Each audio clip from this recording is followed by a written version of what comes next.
Ang nakakaraming Pilipino ay hindi naman naghahanap ng magarbong bahay. Ang mahalaga ay magkaroon ng sariling bahay. Tama? Tama! Sina Joey, Lerma, at Armando, ilan lang sa mga karaniwang Pinoy na kumikita ng husto lang sa pang-araw-araw na gastos. Pero ano ang meron sila ngayon? Aba, may sarili na silang lupa at bahay. Alam nyo ba, abot kaya na ng bulsa ang modernong bahay na ito sa isang subdivision sa General Trias sa Cavite. Nagkaroon kasi ng need for affordable housing sa Pilipinas para maka-reach out din kami dun sa mga pamilya na nangangarap na magkaroon ng sariling bahay.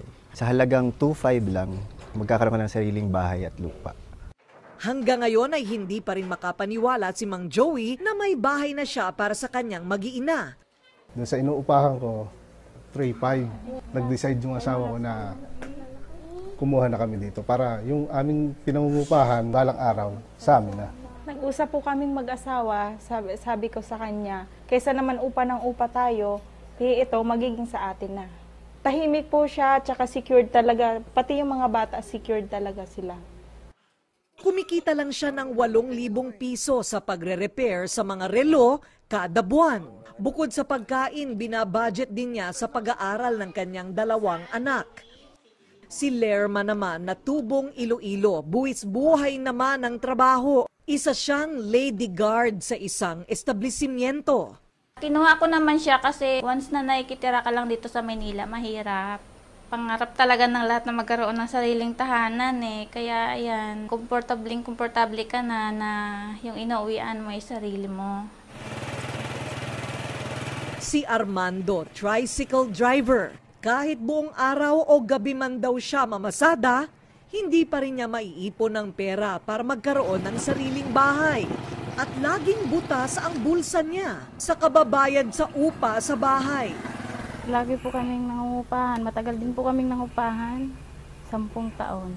Masaya kasi siyempre nakapagpundar ako ng sarili ko para sa mga anak ko, para na rin sa asawa ko. Saka malapit na rin sa school na kung sakaling ang mga bata sa pag-aaral. At bilang tugon sa dumaraming populasyon na walang matirhan, naisipan ng isang real estate company na buksan ng oportunidad sa ating mga kababayan na makamit ang pinapangarap na bahay at lupa. Kung ang buwanang kita mo lang ay 8,000 piso pataas, akalain nyo pwede ka na palang magkabahay ngayon. Ang bahay ay simbolo ng tagumpay kung saan ay mabibigyan mo ng sariling tahanan ang iyong pamilya. 2,500 pesos lang ang buwanang hulog mo. Heto na ang modernong tahanan. Laking pasasalamat ni Mang Joey, Lerma at Armando na sa wakas ang pera na kanilang pinaghirapan may pinatutunguhang magandang bahay.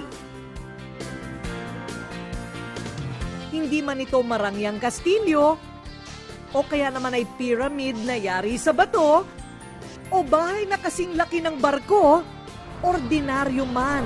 Ang importante ay may silong sa ulunan at matatawag na sarili. Isang bahay na puno ng ligaya at buhay na sagana.